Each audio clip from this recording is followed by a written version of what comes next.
मरने के बाद भी नाम जप कैसे करता है काम।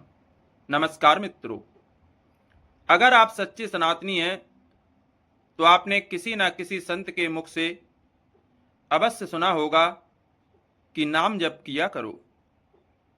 तो क्या आप जानते हैं कि नाम जप हमारे मन को शांति देता है, बल्कि आत्मा को पुनर्जन्म के चक्र से भी मुक्त करने में सहायक होता है। यह एक ऐसा अमोघ मंत्र है जो भक्त को भगवान के चरणों में स्थान दिलाता है। सुदर्शन की कथा इसका एक जीवंत उदाहरण है कि भगवान का नाम जीवन और मृत्यु दोनों में साथी बनता है।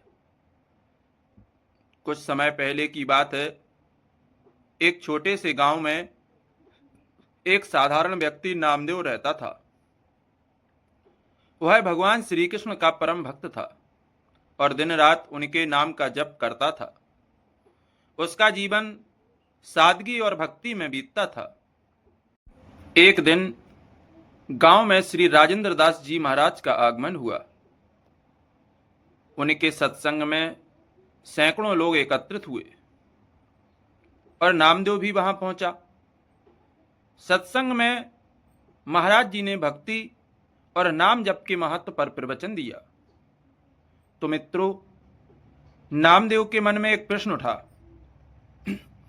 महाराज, हम जीवित अवस्था में तो नाम जप करते हैं, लेकिन मृत्यु के बाद क्या इस नाम जप का कोई प्रभाव रहता है? क्या हमारी आत्मा को इसका लाभ मिलता है? यह प्रश्न सुनकर महाराज जी मुस्कुराए और एक रोचक कथा सुनाने लगे। महाराज जी ने कहा कि प्राचीन भारत के एक रमणीय गांव में, जहां गंगा की पवित्र धारा के किनारे हरे भरे खेत और फूलों से सजे उपवन थे, एक भक्त हृदय व्यक्ति नाम सुदर्शन रहता था। सुदर्शन का जीवन सादगी और भक्ति का अनुपम संगम था। वह भगवान विष्णु का परम भक्त था और दिन रात उनके पवित्र मंत्र ओम नमो भगवते वासुदेवाय का जप करता था। उसका छोटा सा घर गंगा तट पर बांस और मिट्टी से बना हुआ था, लेकिन उसका हृदय भगवान विष्णु के प्रेम से इतना समृद्ध था कि वह किसी राजमहल से कम नहीं था। सुदर्शन का जीवन भक्ति, दान, पुण्य और सत्कर्मों में बीतता था। वह सुबह सूर्योदय से पहले उठता, गंगा में स्नान करता और तुलसी के पौधे के समक्ष बैठकर घंटों नाम जप करता था।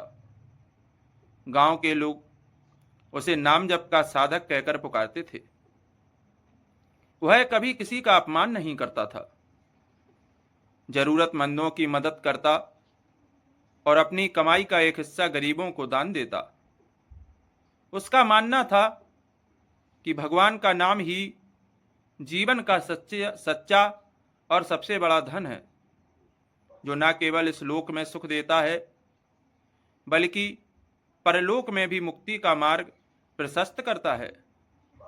मित्रों, समय बीतता गया और सुदर्शन की आयु बढ़ती गई। एक दिन जब वह वृद्धावस्था में था, उसका शरीर कमजोर पड़ने लगा। वह अपने छोटे से घर में पलंग पर लेटा था, लेकिन उसका मन अभी भी भगवान विष्णु के नाम में लीन था। उसकी सांसें धीमी हो रही थीं, पर उसकी जीभ पर ओम नमो भगवते वासुदेवाय का जप अनवरत चल रहा था। गांव के कुछ लोग उसके पास बैठे थे और उनकी आंखों में आंसू थे, लेकिन सुदर्शन के चेहरे पर एक अलौकिक शांति थी। तभी आकाश में एक गहन सन्नाटा छा गया। गंगा की लहरों की आवाज मानो थम सी गई। यमदूत, जो मृत्यु के दूत कहलाते हैं, सुदर्शन के प्राण लेने के लिए प्रकट हुए। मित्रों, उनके हाथों में रस्सियां थीं और उनकी आंखों में एक भयावह चमक थी। यमदूतों का स्वरूप देखकर सुदर्शन के आसपास बैठे लोग भयभीत हो गए। लेकिन सुदर्शन का मन अडिग रहा। उसकी जीभ पर भगवान का नाम अब और तेजी से चलने लगा। यमदूतों ने सुदर्शन की आत्मा को बांधने की कोशिश की। उन्होंने अपनी रस्सियां उसके सूक्ष्म शरीर की ओर बढ़ाईं, लेकिन आश्चर्य की बात, रस्सियां बार बार टूटने लगीं। यमदूतों ने पहले कभी ऐसा नहीं देखा था। उनकी शक्ति जो हमेशा आत्माओं को बांध लेती थी, आज निष्फल कैसे हो रही थी। उन्हें लगा कि कोई अदृश्य शक्ति सुदर्शन की रक्षा कर रही है। एक यमदूत ने गुस्से में कहा, यह क्या माया जाल है? यह आत्मा हमारे बंधन को क्यों नहीं स्वीकार कर रही? तभी आकाश में एक तेजस्वी प्रकाश की किरण प्रकट हुई। उस प्रकाश से दो दिव्य स्वरूप वाले दूत प्रकट हुए। उनके मस्तक पर तिलक था और उनके हाथों में शंख, चक्र, गदा और पद्म थे। ये भगवान विष्णु के दूत थे। उनकी उपस्थिति से वातावरण में एक अलौकिक सुगंध फैल गई और यमदूतों का भयावह स्वरूप भी शांत पड़ गया। मित्रों, अगर आप हमारे चैनल पर अब तक नए हैं तो कृपया हमारे चैनल को सब्सक्राइब कर लें और बेल आइकन दबा दें, जिससे आने वाली कहानी के नोटिफिकेशन आप तक पहुंचते रहें।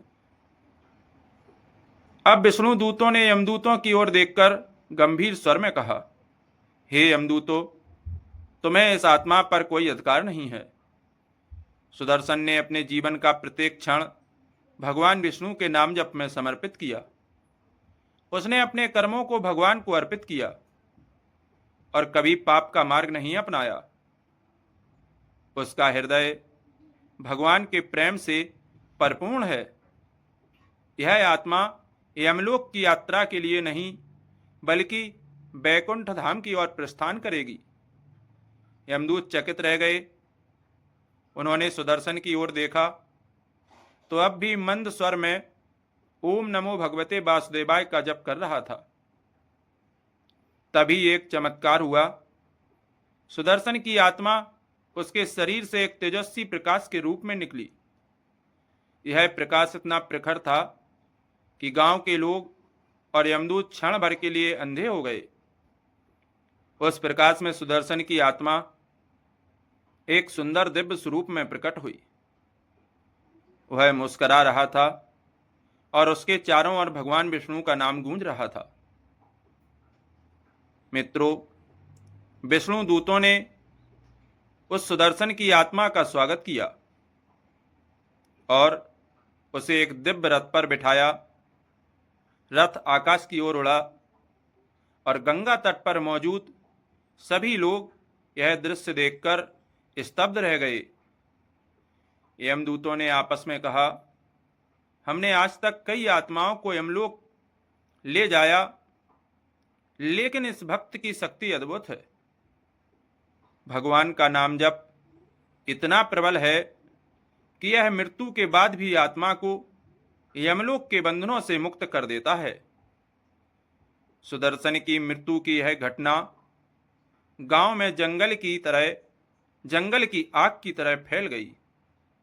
लोग समझ गए कि भगवान का नाम जप केवल जीवित अवस्था में ही नहीं, बल्कि मृत्यु के बाद भी आत्मा का रक्षक बनता है।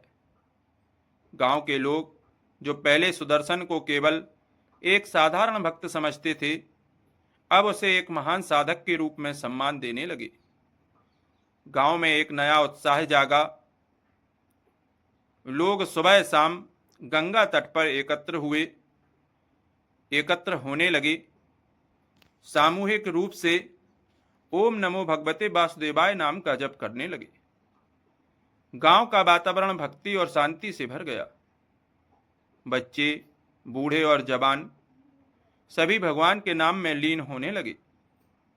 सुदर्शन की कहानी पीढ़ियों तक सुनाई गई। वह गांव भक्ति का केंद्र बन गया और इस प्रकार उस गांव में सभी समझदार लोग अपना काम करते रहते और नाम जप करना शुरू कर दिया।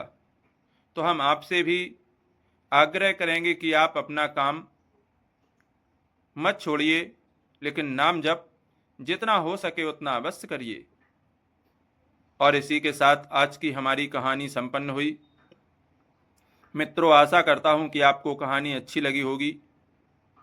तो कृपया इस कहानी को एक लाइक अवश्य करें और कमेंट में जय श्री राम लिखना मत भूलें और अपने मित्रों और रिश्तेदारों को शेयर करें।